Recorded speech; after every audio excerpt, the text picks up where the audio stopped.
So we are going to dive into the special test portion of the head and neck concussion didactic eval here. It's going to first start off with cranial nerve tests. We're going to go through all 12 of them.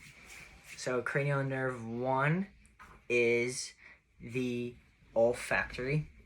How you're going to test that, it's going to test for smell. You're just going to have them say, can you smell this? Number 2 is optic. You're going to have some words on the wall. You're going to have them read the words back to you. That's an example. 3 is ocular motor. This one is going to be, you'll take a pen light and you'll go and check to see if the pupils are equal and reactive to light. 4 is trochlear. For trochlear, what you're going to do is you're going to test to see if they can have eye movement downward and inward, kind of like looking at their nose. 5 is going to be trigeminal. This one, what you're going to do is you're going to have facial movements. So raise your eyebrows, and then you're also going to have facial touch sensory. Can you feel where I'm touching? Like that. 6 is going to be abducens. This one is going to be, you're going to have the lateral eye movement. 7 is going to be facial. You're going to have, it's going to be jaw movement. So you can have them move, you can have them deviate their jaw, and then you're also going to have them do taste. Can they taste whatever, something? Next is 8. 8 is going to be vestibulocochlear. So this one's going to be looking at hearing and balance, and you can do different versions. You can rub your fingers behind their ear, snap. You can do the best test type tandem single leg balance exercises like that. 9 is going to be glossopharyngeal. So this one is going to be looking at swallow. Can they swallow? And then also a little bit of taste as well.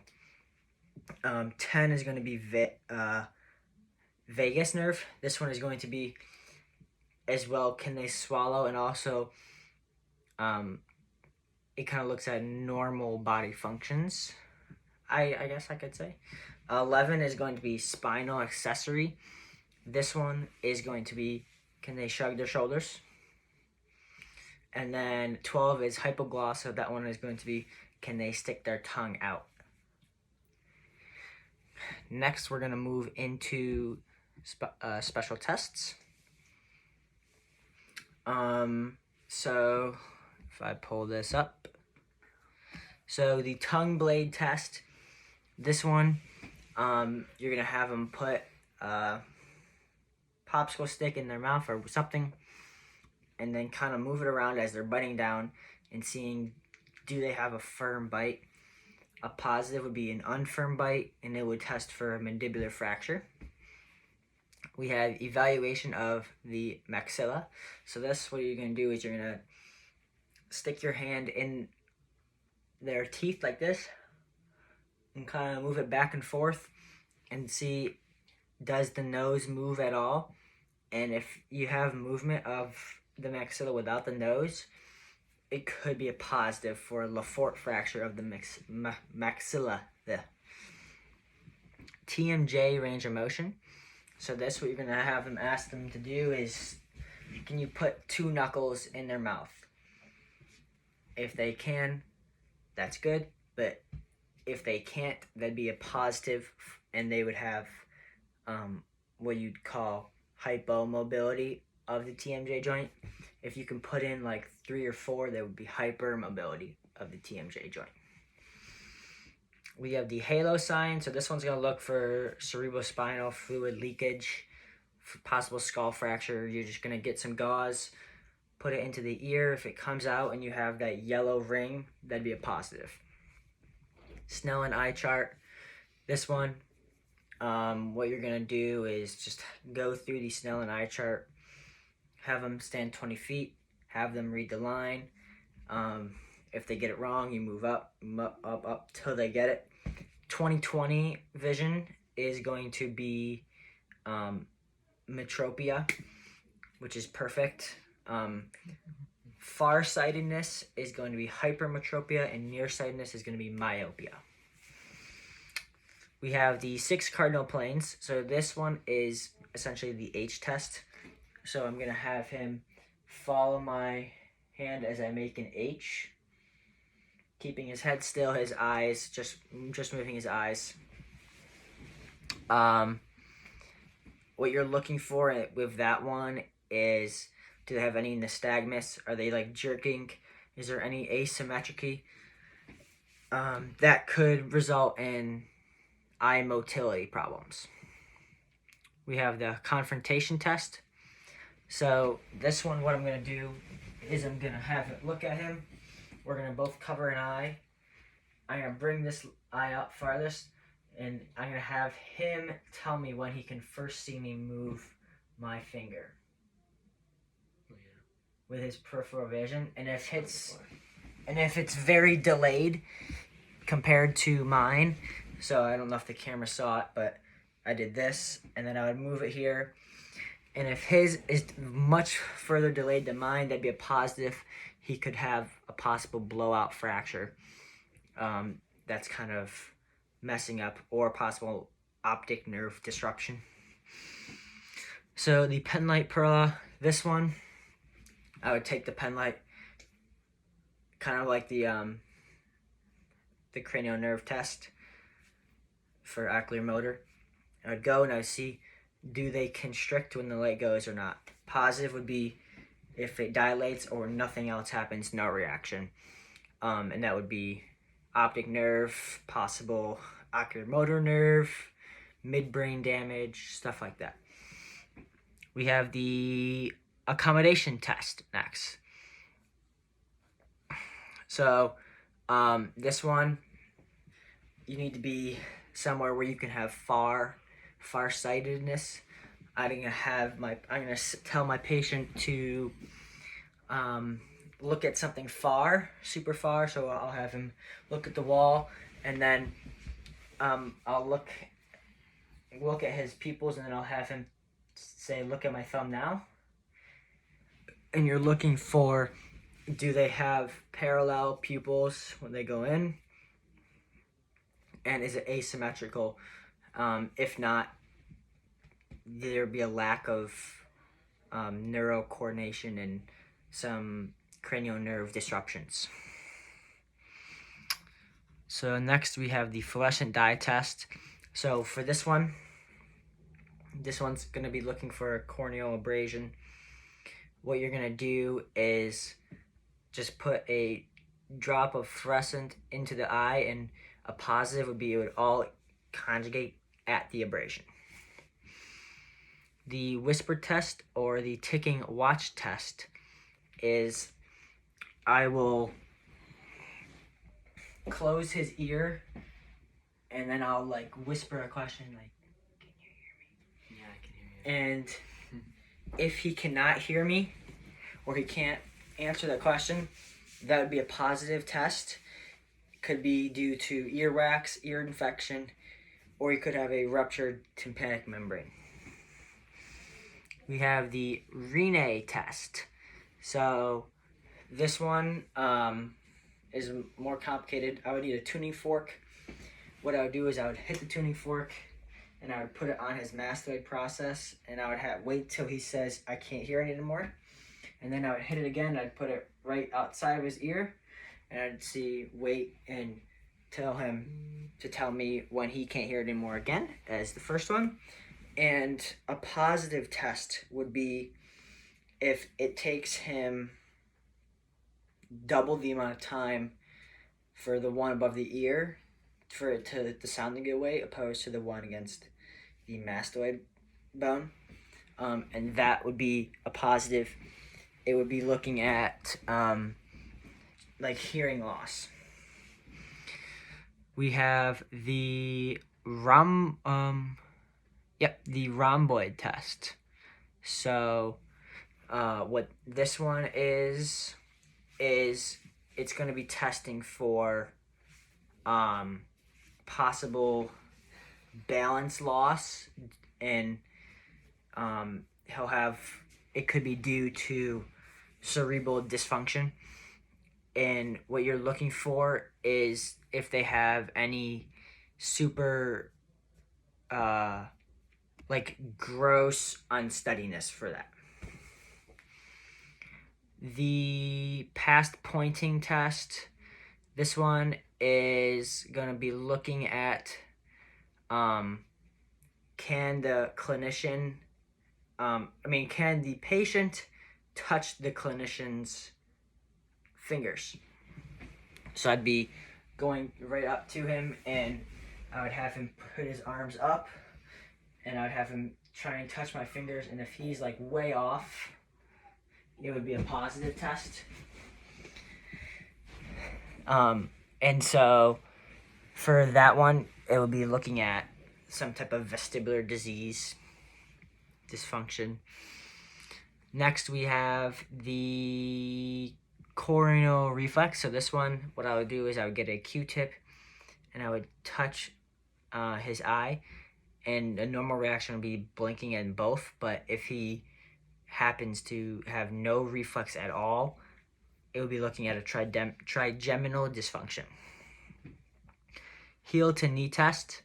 So this one, he's going to lay down, and what he's going to do is just bring his heel up along his leg. And if it's like abnormally slow, or it's awkward, or it's just not, he's not touching his leg, it'd be a positive for lack of coordination.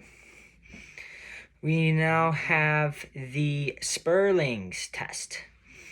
So for this one, it's going to look for nerve root impingement.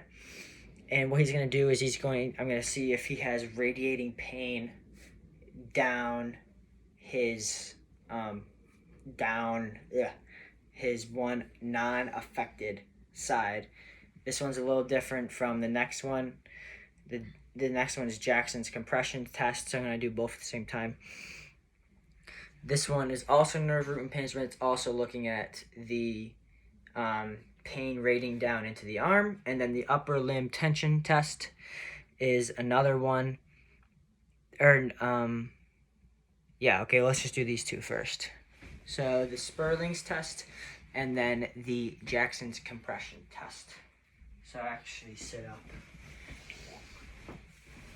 This one, the Sperling's, you're just going to have him laterally flex his neck like this. Okay, and then I'd actually decompress it and laterally flex it. And if he had that radicular symptoms down his side that I decompressed, be a positive. The next one is just he turns his head, and I provide that axial load, turn his head and provide the axial load. And if he has the radicular symptoms for the Jackson compression, it'd be a positive. Upper limb tension test.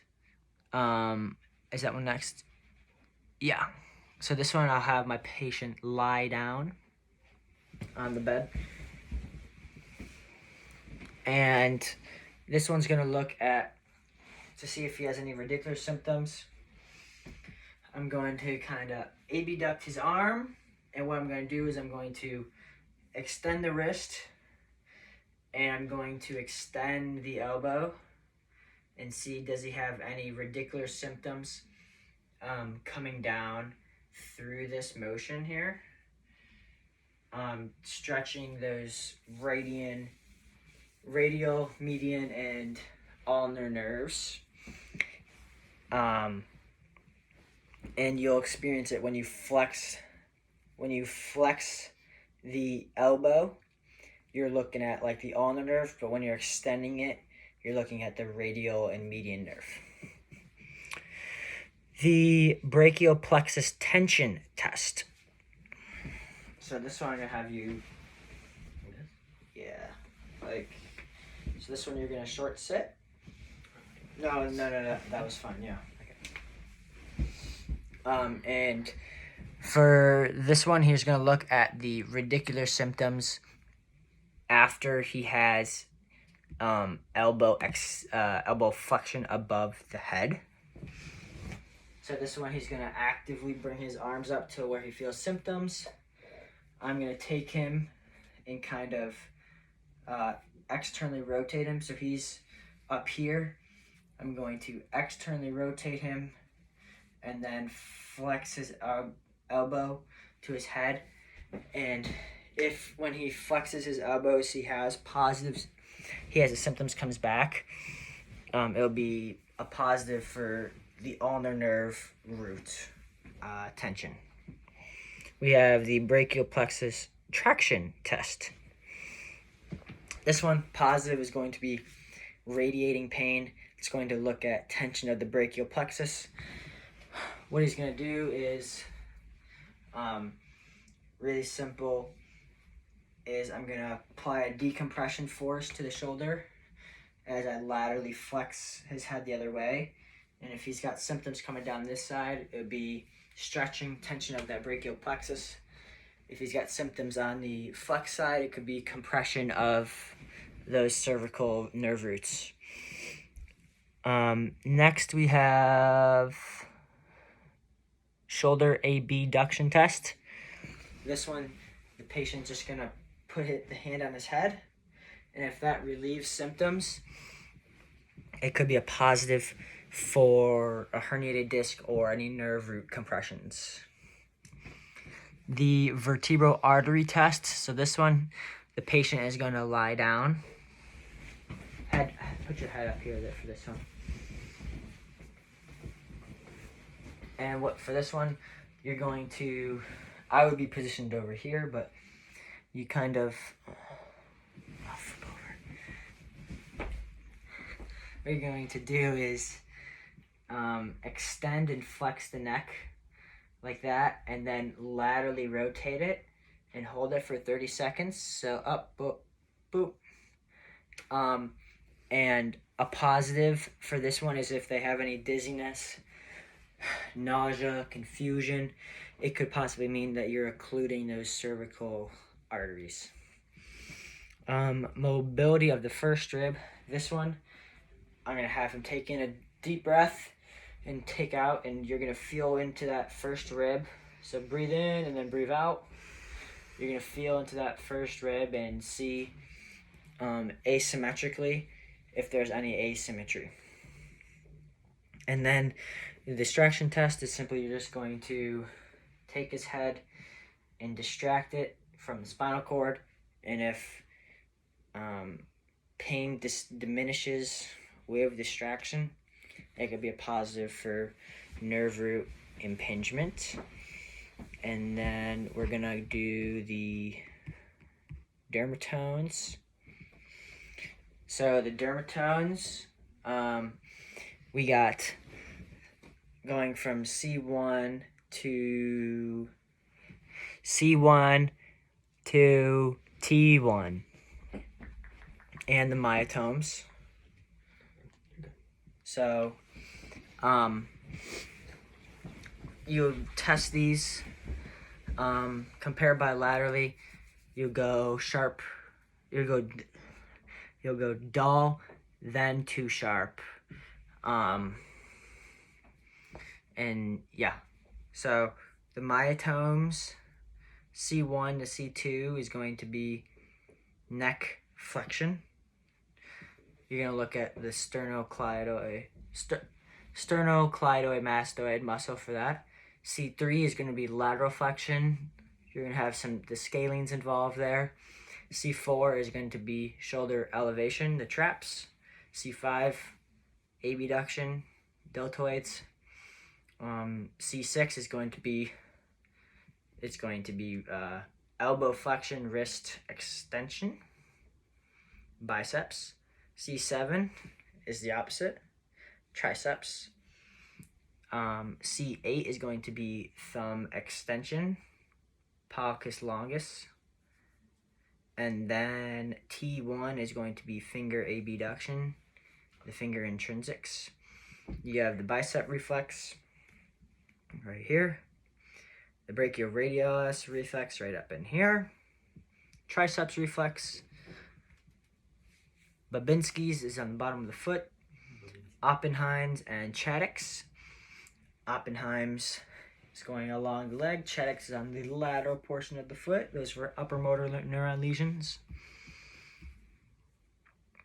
And then you have the carotid pulse, the brachial pulse, radial pulse, cap refill, skin temp, and refer.